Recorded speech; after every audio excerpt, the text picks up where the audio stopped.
نحمده ونصلي على رسوله الكريم سبحانك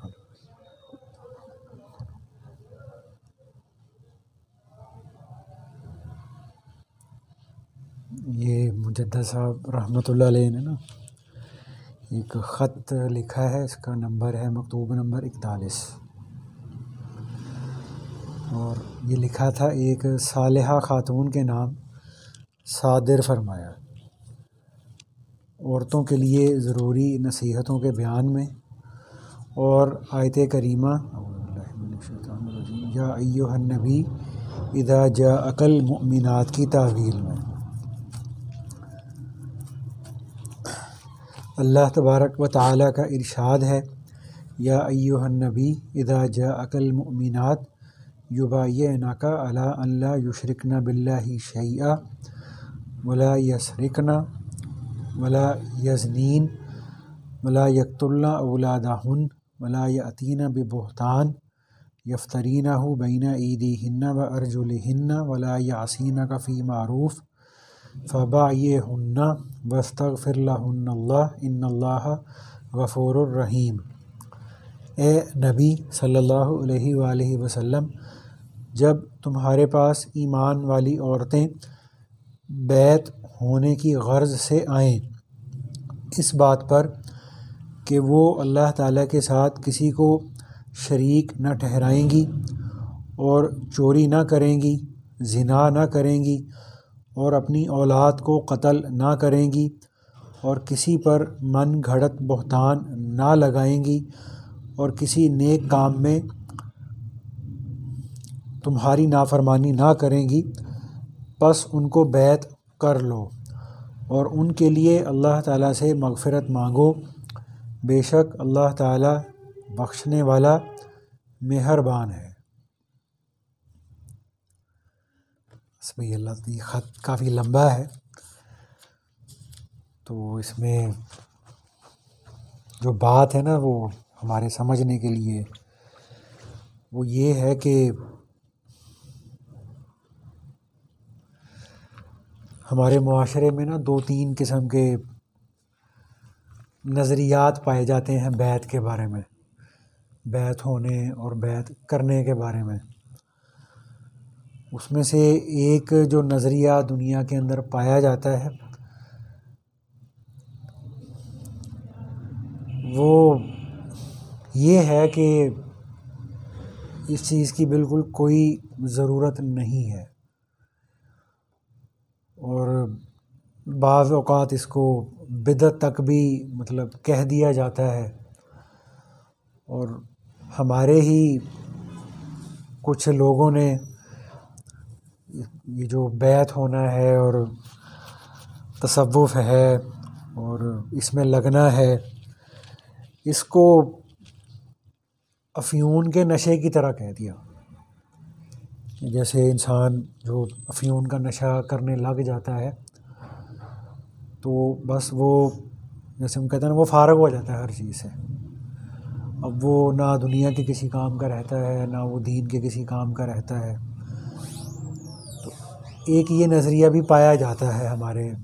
مسلمانوں کے اندر، انہوں نے اس چیز کو نا یہ سمجھ دیا۔ اور ایک نظریہ ہمارے معاشرے میں یہ پایا جاتا ہے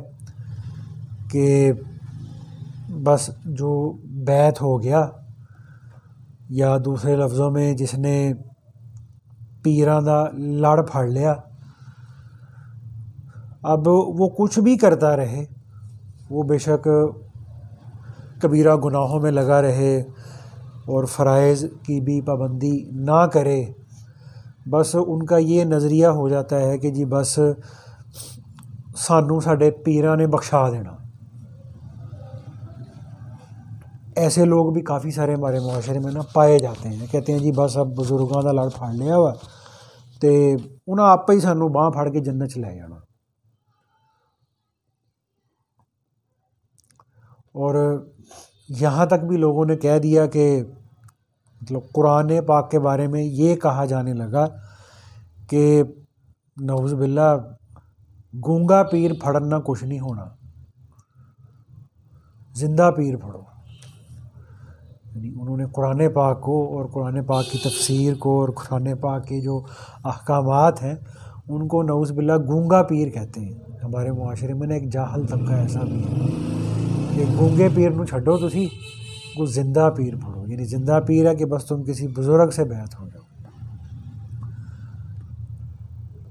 تو اس کے مقابلے میں جو ہے نا جو ایک اعتدال کا نظریہ ہے بیعت کے بارے میں، وہ یہ ہے کہ جو بیعت کرنا یا بیعت ہونا یہ فرض نہیں ہے، جیسے اسلام کے اندر اور جتنے احکامات ہیں ان میں کوئی فرض ہے کوئی واجب ہے، تو بیعت کا ہونا یہ فرض نہیں ہے، سنت ہے۔ مگر اپنی جو باطنی اصلاح ہوتی ہے، اپنے دل کی صفائی ہے اور اپنے نفس کا جو تزکیہ ہے یہ فرض ہے۔ تو یہ جو بیعت کا عمل ہے یہ ایسی سنت ہے جو انسان کے لیے، مسلمان کے لیے بہت سارے فرائض اور واجبات کے زندہ ہونے کا سبب بن جاتی ہے۔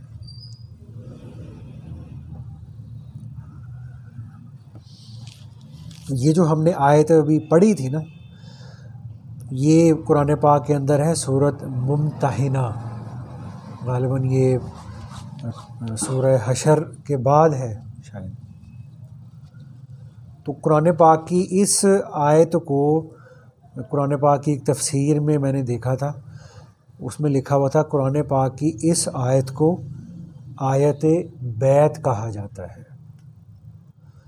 اور بیعت کا جو ثبوت ہے، بیعت کی جو دلیل ہے وہ قرآن پاک کی اس آیت کے اندر موجود ہے۔ اور یہ والی جو آیت تھی، یہ جو ہم نے ابھی اس میں پڑھی تھی مکتوب کے اندر بھی، یہ نازل ہوئی تھی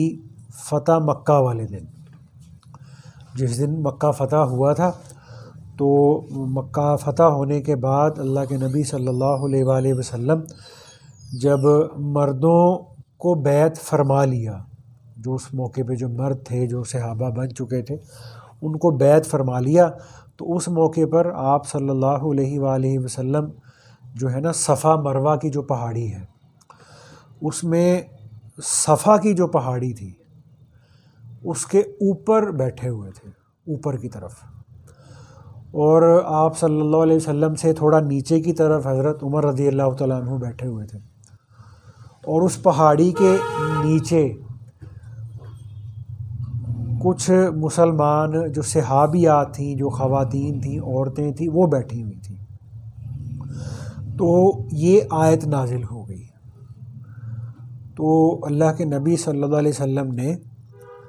حضرت عمر رضی اللہ تعالیٰ عنہ کو یہ فرمایا، یعنی سب باتوں کا مفہوم ہے کہ تم ان عورتوں سے کہو کہ یہ بیعت کیوں نہیں ہو جاتی۔ تو اب اس میں ہمارے جو ہے نا وہ علماء حضرات یہ فرماتے ہیں کہ یہاں پر لفظ اللہ پاک نے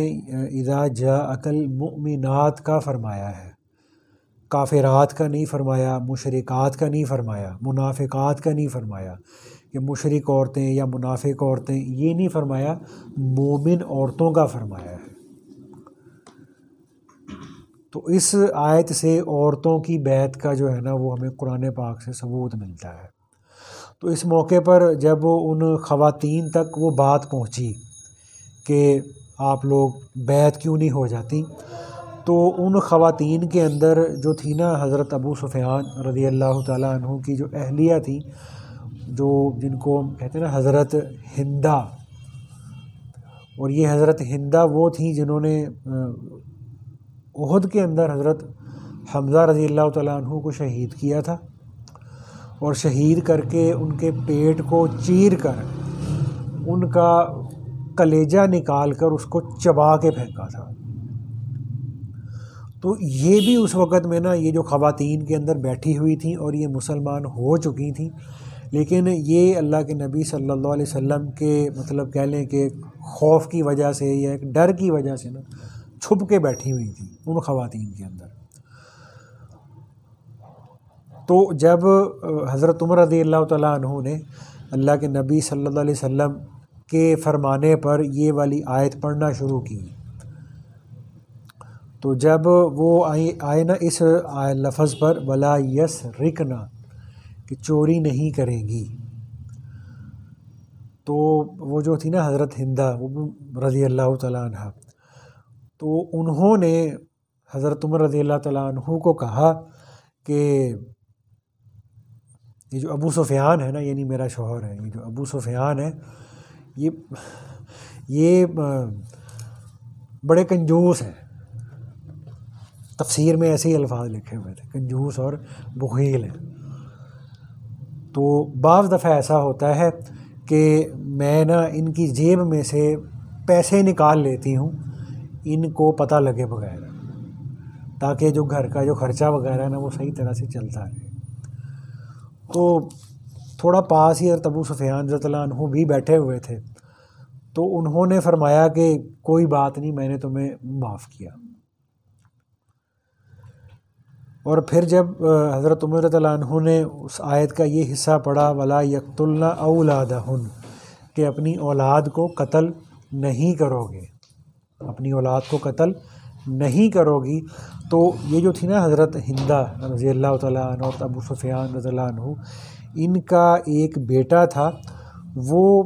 غزوہ بدر کے موقع پر ابھی مسلمان نہیں تھا، تو وہ کافروں کی طرف سے وہ لڑائی میں شریک ہوا اور کسی مسلمان صحابی کے ہاتھ وہ قتل ہو گیا۔ تو وہ جو حضرت ہندہ رضی اللہ تعالیٰ عنہ تھی، انہوں نے جب یہ کہا نا ولا یقتلن اولادہن کہ اپنی اولاد کو قتل نہیں کرو گے، تو انہوں نے حضرت عمر رضی اللہ تعالیٰ عنہ کو یہ کہا کہ ہم نے تو اپنے بچوں کو پالا پوسا تھا، ان کو بڑا کیا تھا، ان کی پرورش کی تھی، قتل تو تم لوگوں نے کیا اس کو۔ تو وہ تفسیر میں لکھا تھا کہ حضرت عمر رضی اللہ عنہ نے جب یہ بات سنی نا ان کی زبان سے، تو حضرت عمر رضی اللہ تعالیٰ عنہ اتنا ہنسے کہ ہنس کے وہ پیچھے کی طرف گر گئے تھے ان کی یہ بات سن کر۔ تو خیر، یعنی یہ جو قرآن پاک کی یہ جو آیت ہے، اس آیت سے خواتین کی بیعت کا مطلب ثبوت ملتا ہے سورۃ ممتحنہ کے اندر، اور حدیث پاک کے اندر بیعت کی بھی کچھ قسموں کے بارے میں نا تذکرہ ملتا ہے، یعنی جو احادیث کے اندر جو تذکرہ ملتا ہے بیعت کا، ان کے اندر ایک ہوتی تھی بیعت اسلام۔ اب اس میں اگر ہم پڑھیں نا تو غالباً حیات الصحابہ، اس کی شاید پہلی جلد میں یا دوسری تیسری جلد میں ہے، ضرور کسی جلد میں، کہ اس میں یعنی یہ جو مسلمان ہوتے تھے مرد اور عورتیں، اور مسلمان ہونے کے بعد اللہ کے نبی صلی اللہ علیہ وسلم ان کو جو بیعت کیا کرتے تھے، اور اس بیعت کے اندر کن کن چیزوں کا وعدہ لیا جاتا تھا، کن کن چیزوں کی تلقین کی جاتی تھی، حیات الصحابہ کے اندر اس عنوان پر پورا ایک باب ہے، یعنی اس باب کا نام ہے یعنی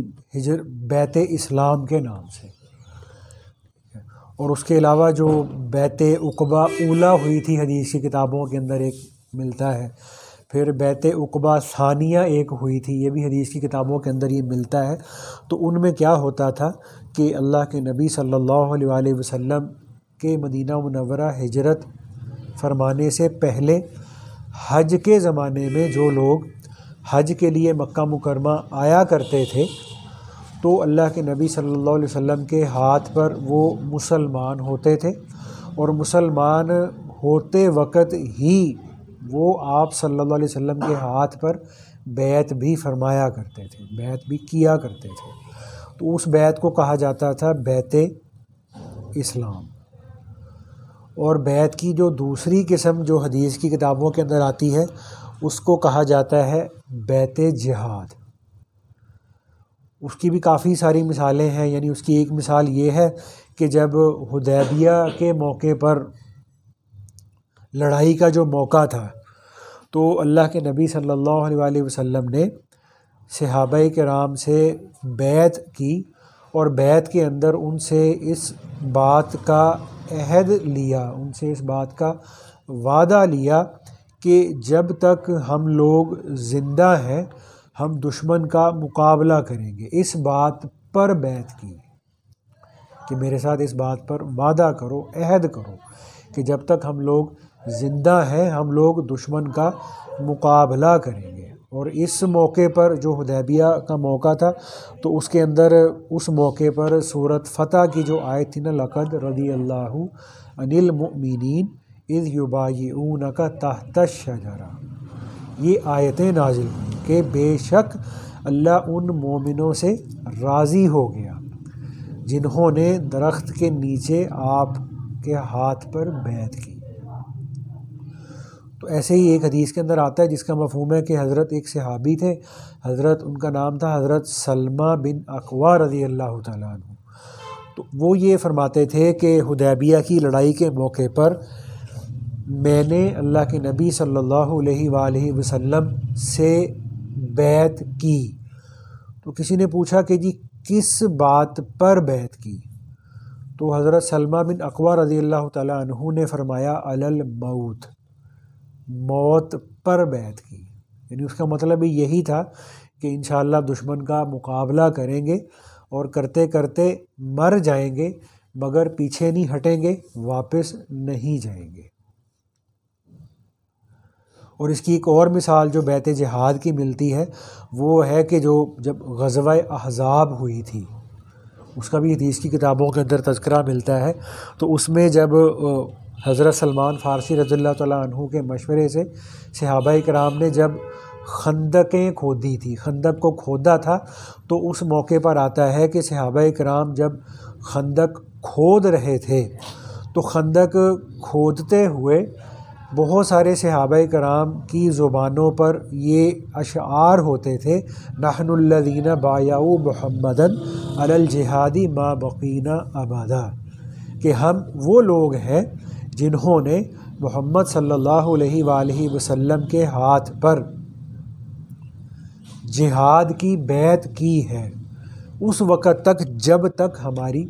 زندگی ہے۔ اور جو حدیث کی کتابوں میں جو تیسری قسم کی جو بیعت ہے، جو ہمارے تصوف کے سلسلوں میں مطلب جس کو رائج کیا گیا، اس کو کہا جاتا ہے بیعت توبہ۔ اب اس کی جو دلیل ہے وہ یہ ہے کہ بخاری شریف کے اندر آتا ہے جس کا مفہوم ہے کہ ایک صحابی تھے حضرت عبادہ بن صامت رضی اللہ تعالیٰ عنہ، یہ بدری صحابہ میں سے تھے، انہوں نے غزوہ بدر کے اندر حصہ لیا تھا۔ تو حضرت عبادہ بن صامت رضی اللہ تعالیٰ عنہ یہ فرماتے ہیں کہ ایک مرتبہ ہم اللہ کے نبی صلی اللہ علیہ وآلہ وسلم کے گرد سارے کے سارے صحابہ بیٹھے ہوئے تھے۔ تو اس میں یہ گرد صحابہ بیٹھے ہوئے تھے، حدیث کے اندر یہ الفاظ آتے ہیں عربی میں۔ تو اس بات سے علماء نے یہ بات فرمائی ہے کہ اس موقع پر یعنی جتنے بھی لوگ وہاں بیٹھے ہوئے تھے وہ سارے کے سارے مسلمان تھے، ایمان والے تھے اور سارے کے سارے صحابہ تھے۔ تو اس موقع پر آپ صلی اللہ علیہ وسلم نے ان صحابہ کو جو وہاں بیٹھے ہوئے تھے ان کو یہ فرمایا کہ تم لوگ مجھ سے بیعت کیوں نہیں کرتے، تم لوگ مجھ سے بیعت کیوں نہیں کرتے؟ تو آپ صحابہ رضی اللہ تعالیٰ عنہم نے فرمایا کہ یا رسول اللہ کس بات پر بیعت کریں؟ تو آپ صلی اللہ علیہ وسلم نے ان کو بھی قریب یہی الفاظ فرمائے تھے، یعنی یہ جو قرآن پاک کی آیت کے اندر آئے تھے نا کہ آپ لوگ شرک نہیں کرو گے، چوری نہیں کرو گے، زنا نہیں کرو گے، تو تقریباً یہی الفاظ فرمائے کہ تم لوگ ان چیزوں پر میرے ہاتھ پہ بیعت کرو۔ تو یہ جو سارے جو گناہ اس میں گنائے گئے تھے نا، شرک ہے، پھر چوری ہے، پھر زنا ہے اور پھر بہتان کا باندھنا ہے، تو یہ سارے کے سارے کبیرہ گناہ ہیں۔ تو اس بیعت کو کہا جاتا ہے کہ یہ جو بیعت تھی یہ کبیرہ گناہوں سے توبہ کے لیے تھی۔ محدثین نے حدیث کی کتابوں میں یہ الفاظ فرمائے ہیں کہ یہ والی جو بیعت تھی حضرت عبادہ بن صامت رضی اللہ تعالیٰ عنہ والی، یہ کبیرہ گناہوں سے توبہ کے متعلق بیعت تھی۔ اور یہ جو ہمارے تصوف کے سلسلوں کے اندر بھی جو غالباً کچھ سلسلوں کے اندر جو بیعت کی جاتی ہے، غالباً جو ہمارا جو چشتیہ سلسلہ ہوتا ہے نا، وہ اس میں جب مفتی زین العابدین صاحب رحمۃ اللہ علیہ سے بیعت کی تھی تو ان میں انہوں نے یہی الفاظ، ہمارے تو نقشبندیہ میں تو عربی میں ہوتی ہے نا بیعت، تو چشتیہ والے اردو میں بیعت کرتے ہیں کہ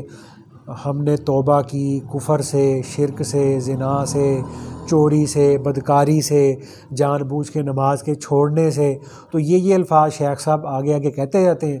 تو پیچھے پیچھے ہم لوگ مطلب جو بیعت کرنے والا ہوتا ہے وہ ان کے پیچھے پیچھے کہتا رہتا ہے۔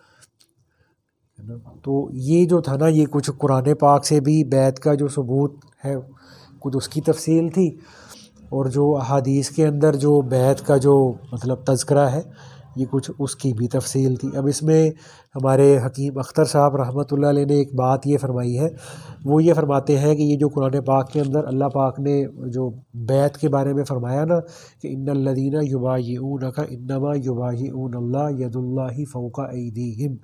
یعنی اس میں ترجمہ کا مفہوم یہ بنتا ہے کہ جن لوگوں نے آپ کے ہاتھ پر بیعت کی، بے شک انہوں نے اللہ تعالیٰ کے ہاتھ پر بیعت کی۔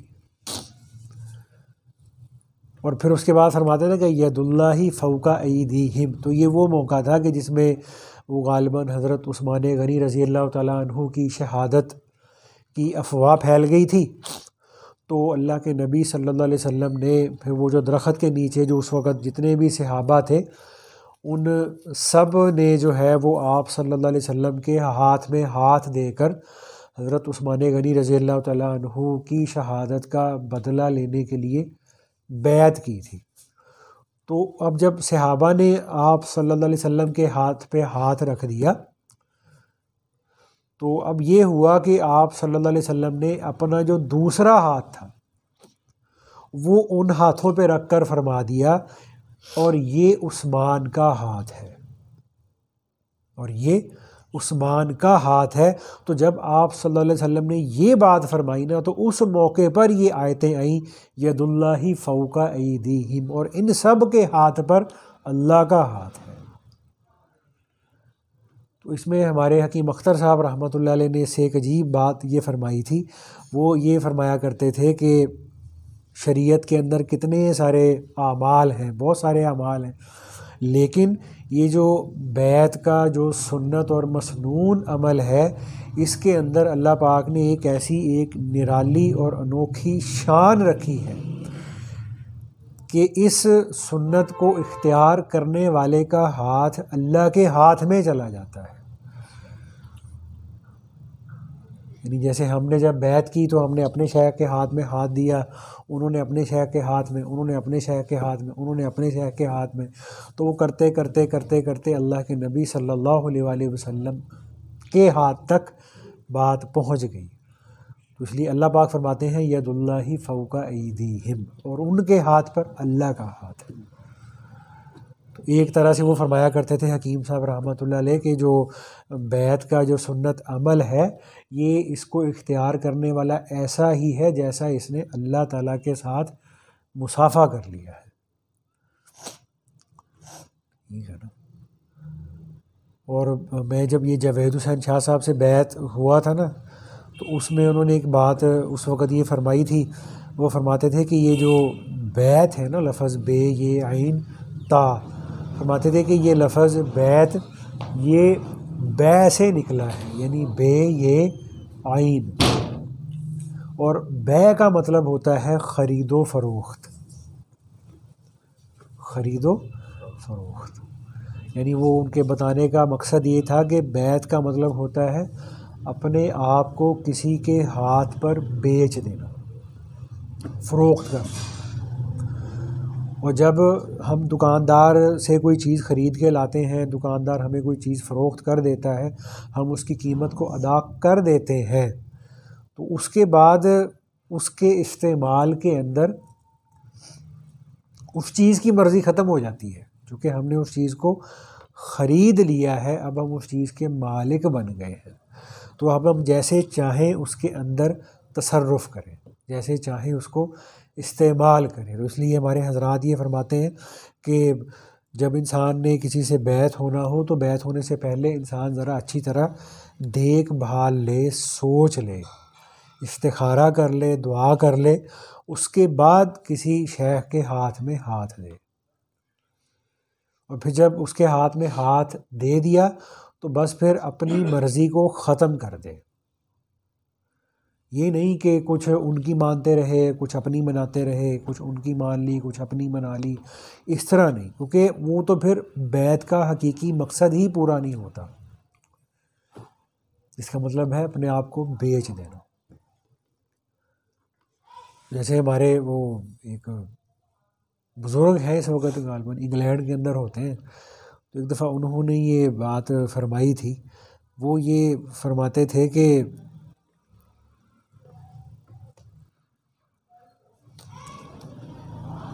وہ اللہ کرے وہ بات یاد آ جائے مجھے اب۔ وہ فرما رہے تھے کہ بیعت کا حقیقی لطف تب ہوتا ہے، بیعت کا حقیقی لطف تب ہوتا ہے جب